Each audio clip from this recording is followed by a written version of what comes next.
Jane? Hello from the UK. Are you receiving me over and out? That's my best of British. We are receiving.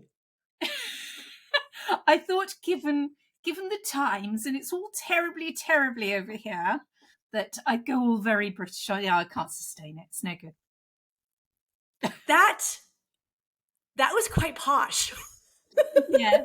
Yeah. It doesn't last. I'm not posh at all. But I thought, given what's been occurring over here, I'd go all posh on you for 5 minutes. Well, no, it was about more 5 seconds, wasn't it? So, I love it.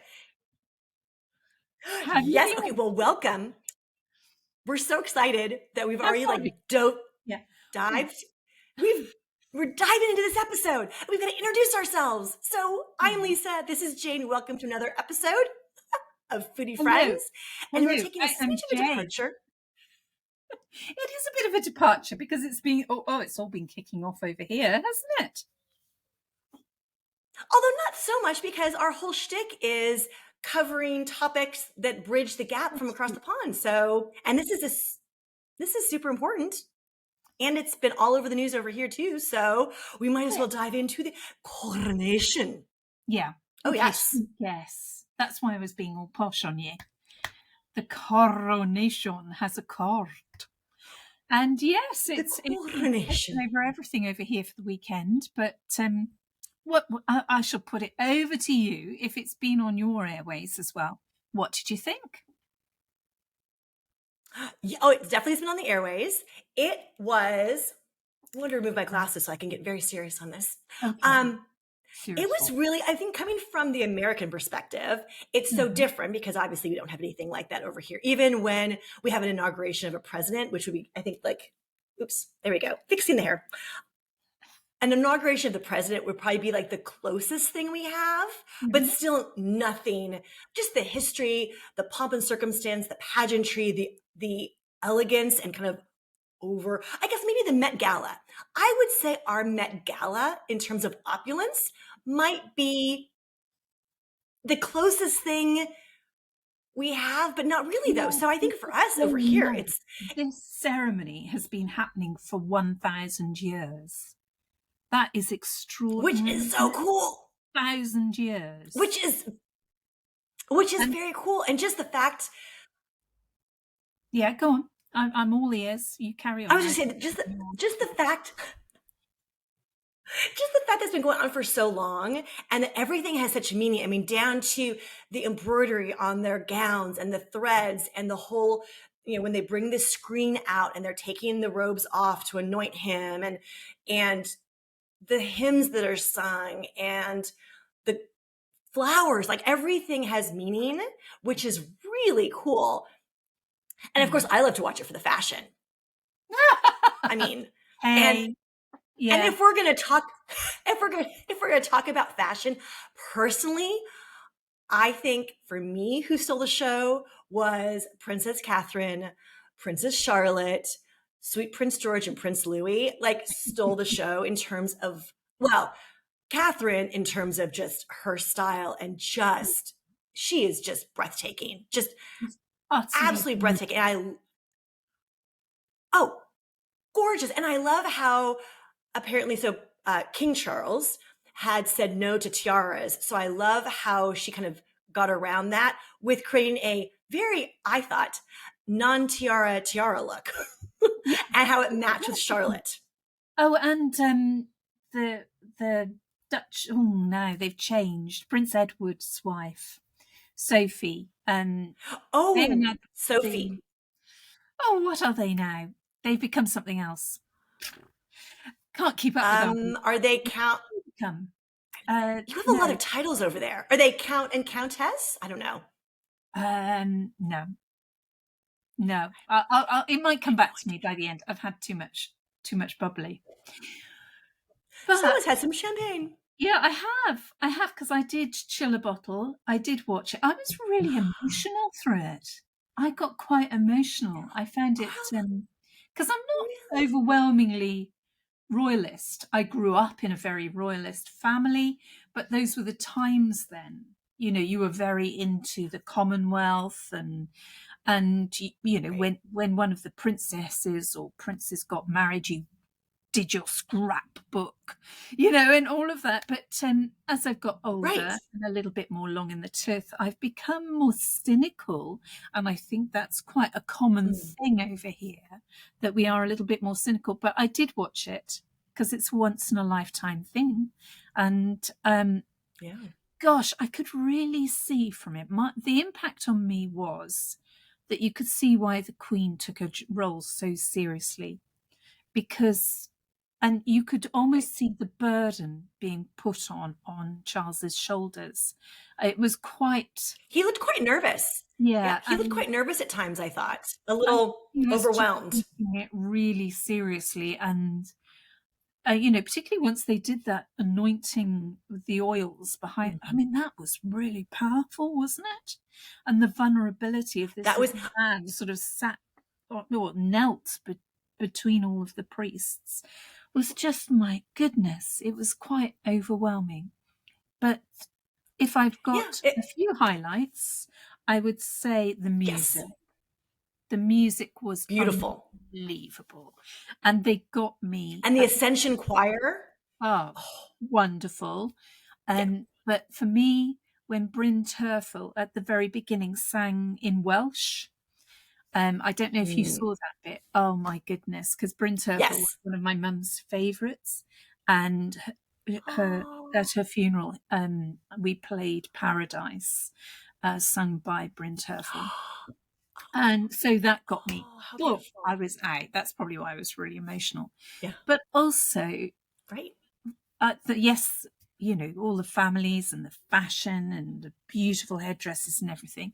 But it was when the army was all lined up in Buckingham Palace Gardens.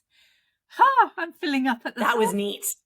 it was so woof when they did 3 cheers. And you could see from Charles' reaction, it was so wow. And you could feel that he just didn't want to leave them. So that was, I think, Bryn Terfel, Oblique, the music, and the army and the armed forces on the gardens of Buckingham Palace for me. That was, I would say that my highlights would be, gosh, there were so many. If I had to pick a couple, it would be when William pledged his, I guess, allegiance to the king. And then the kiss on the cheek was really I thought it was really, really lovely moment. I thought that was lovely. I thought that was really lovely. And I know it'd be interesting to see what your take is about Camilla, because I know it's quite controversial over here. And I know a lot of people, feel like she shouldn't be queen, even though I understood watching why obviously she is queen, not queen consort. For those listening, and correct me, please, Jane, if I have gotten this wrong, but the reason why Philip wasn't a king is because he would have then been a higher rank than the queen. And so that's why he was always Prince Philip. Yeah. But for a woman, if she's marrying the king, she will always be the queen. And would have to change laws in order to not have her be queen. It changed the constitution, I think. To be. But yeah. So, but I thought that they'd been married for 18 years. Where did that? I couldn't believe it. I thought 18. And the other thing, I couldn't believe it's been 18 years. Their love for each other was really obvious yesterday. The way he looks at her and the way he looks at him. They should have been allowed to get married in the first place. Yeah. I mean, for heaven's sakes. I think the Queen. Time. Yeah, it was different times back then. Well, I mean, they replayed some of the women that he dated before Diana and courted and proposed to. And there were a lot of really lovely women that he proposed to that said, nope, no, thank you. But I thought, speaking of their love, I thought it was really, really a sweet moment when she was crowned and walked over to him and curtsied. And then they kind of gave a little cheeky grin to each other, which I thought was really cute. Kind of like they're in on this little joke together, like, which I thought was really sweet. She, however, looked quite overwhelmed by it as well. So you definitely, going back to what you were saying, it definitely you can see the weight of it all being put on both of them. physically with the crown, like actually like literally with the crowns, but also in a spiritual sense, in a, you know, non like, you know, in the way that you can't quite see it. You can't like put a Mm. tangible pinpoint like exactly what that burden is, but you can see it being put on them. So, which I thought was really cool. Oh, it's a I'm trying huge to think what one. other moment there were. Although, you know which moment I loved? I loved the moment when, and this is all over the news over here too, when Harry took his place in the third row behind Anne's feather. I didn't even notice that. I mean, at least he showed up. Oh, God. I think if he hadn't shown up. At least he did. Mm. No, I think it was unfortunate. Obviously, the timing wasn't right, obviously, for them to meet as a family, or I'm sure that they wanted obviously, as the focus should have been on this big moment in the coronation. It shouldn't have been on the family drama, but it was really lovely that he showed up, Yeah. and then was whisked away quickly afterwards. I think it was, honestly, I think it was nice. It was a really nice thing, but I Yeah. thought it was really lovely how they said there were lovely, really funny memes over here of Anne's feather in her Up hat his and nostril. Harry behind it. Yeah. Yeah. Oh, But no, I thought it was lovely. And I love how they say it was pared down. As an American, I didn't see anything pared down. It would seem very opulent, but it it was was not really, pared down. Given that when the was Queen it? was, no, I don't know the exact figures, so I might be making this up. But when the Queen had her crowning, we had like thousands and thousands more soldiers, and it was such a big Yeah. event, and it was a celebration following the war, whereas that is not Right. really Charles's style. And I don't think, given the cost of living crisis, it would have gone down well. I mean, even what was Right. spent has gone down in a questionable way with a lot of people. I um noticed i, that.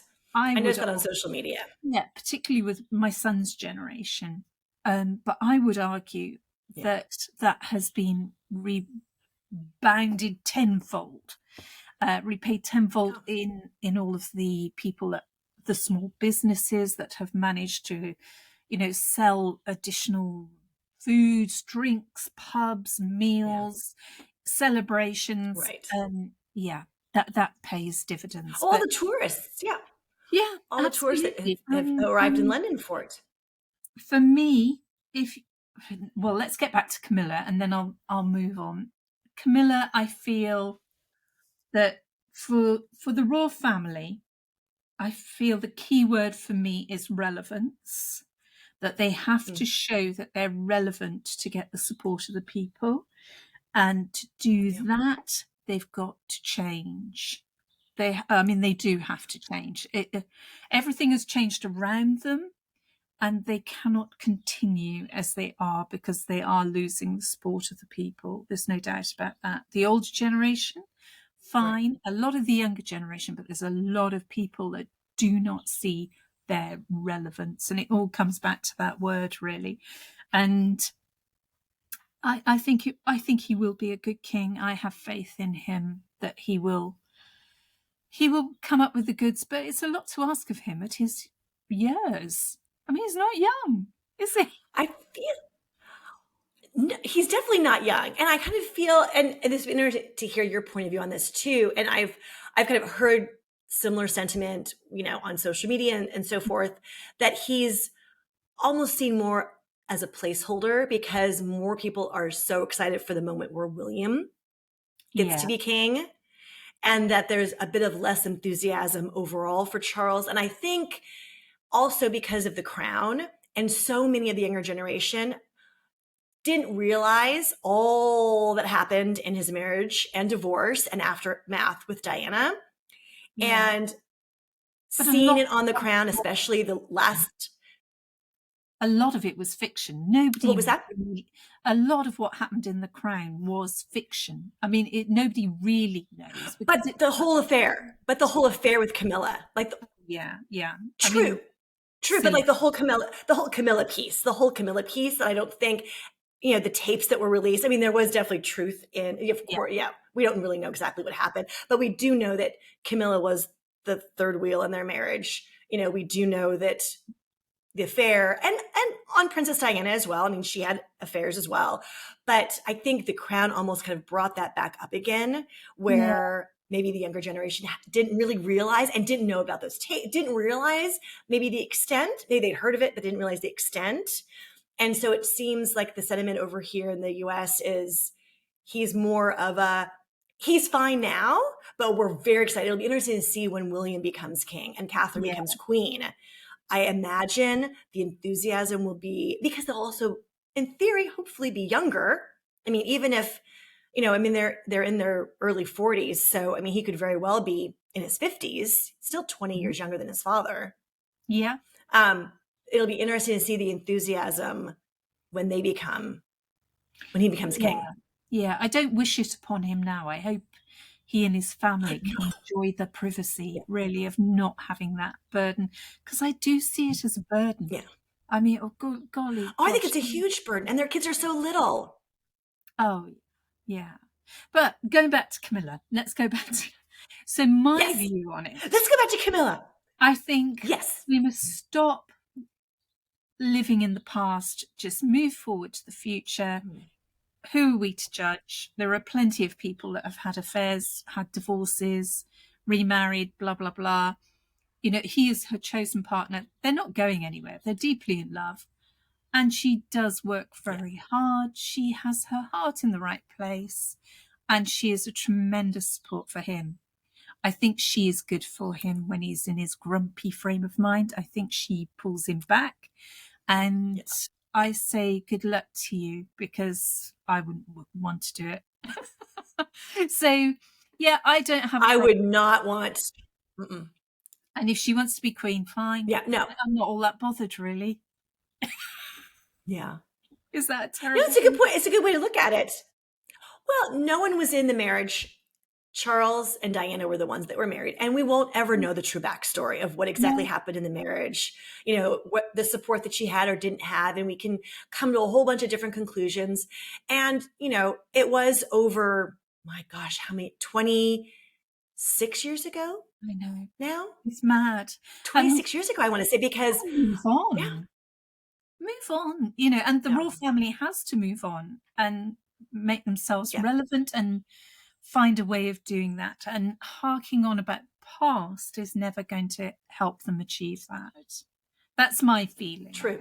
And I do feel like he's maybe because of his age, a bit more, he's had so many years to prepare for this role that he is a bit more grounded. He's had lots of years, he's had decades to envision what his monarchy will look like, what he wants to achieve, and how he wants to be. And I do think he really wants and realizes the importance of relevancy more than the queen, because of his age and because of what he's seen over the course of the past decades. And the world has changed a great deal since the queen took the throne.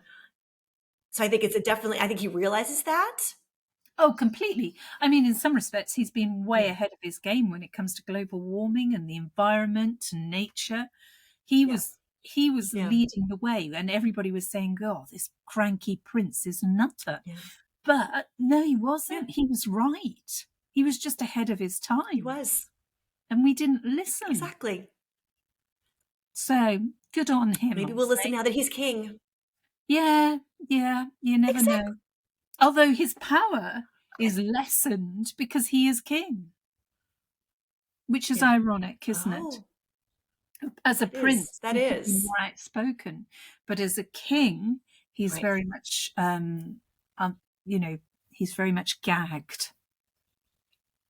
He has to be more measured, right, in the way he speaks and in the actions he takes. Very much so. He'll get his wrist slapped by the government if he doesn't. But I still think the royal family is a better option than being a republic. I think it's amazing. I think it's really special. Honestly, I think it's really special that it's an institution that has lasted the test of time, and I think will continue to last the test of time. And I think it's really cool because part of what was neat about the coronation is, and then we'll wrap it up. There is so much going on in the world today, and there's so so much negativity, and there's so many problems and struggles and angst. And honestly, it was nice having something to escape. It was a nice escape. And I know that it's controversial because, like you said, economically, and there are people that are suffering, and there are people that are struggling to put food on the table and a roof over their head globally. But I think at the same time, I think it's nice too to have something just to escape, just like we watch, I don't know, reality TV, or we'll put on, music to listen to, or I just think it's nice to have like an escape. I think it was a really lovely escape, and really well done, and a beautiful celebration of something that has been such a big part of England for centuries. And the really joyful thing about it for me, the really joyful thing was that it was so inclusive, that it was what's the word? Dominational. Is that a word? So many denominational, yes. Yeah, you know what I mean. I've had too much champagne. You have had too much champagne. Every religion that is within the country, and they all had a presence there, and every nationality was there, and there were women within the service that played key roles that would not have happened 70 years ago. And I just thought that was a breath of fresh air.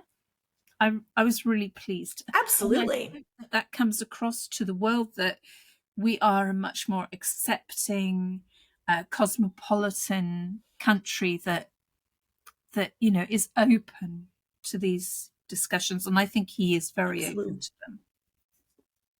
Absolutely. Absolutely. Okay, well, we need to end with, our listeners might not realize that you actually have a little bit in common with Princess Catherine. Completely. We're first cousins. Are we not? Wait a second.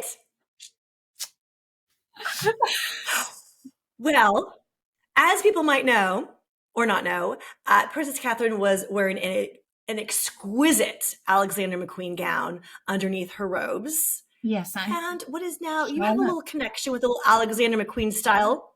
Yeah. I'm going to put a plea out there. Is that okay? So last year I invested in a really exceptionally lovely pair of prescription sunglasses in Alexander McQueen frames, and promptly lost them within about a 2.5 month window. So if anybody out there has picked up a really lovely pair of sunglasses, I'd really appreciate them back. That's it. That's a really link. But I just wanted to put a plea out there for my sunglasses, please.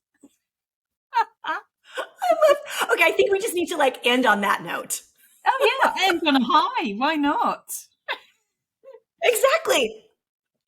Oh, thank you everyone for listening to another episode of Foodie Friends. Hope you've had as much fun listening to this episode as we have had recording it.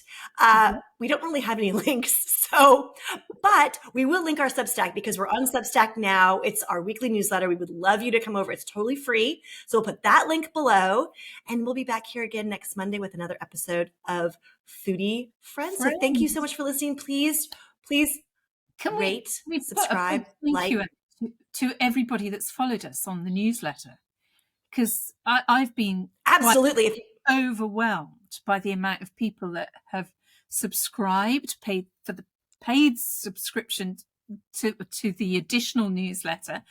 And, we've only done 3, and it's just like, what? Where have these people come from? It's amazing. So a massive, massive thank you to everybody that has clicked on that button and has made the effort to register for our newsletter. Thank you very much.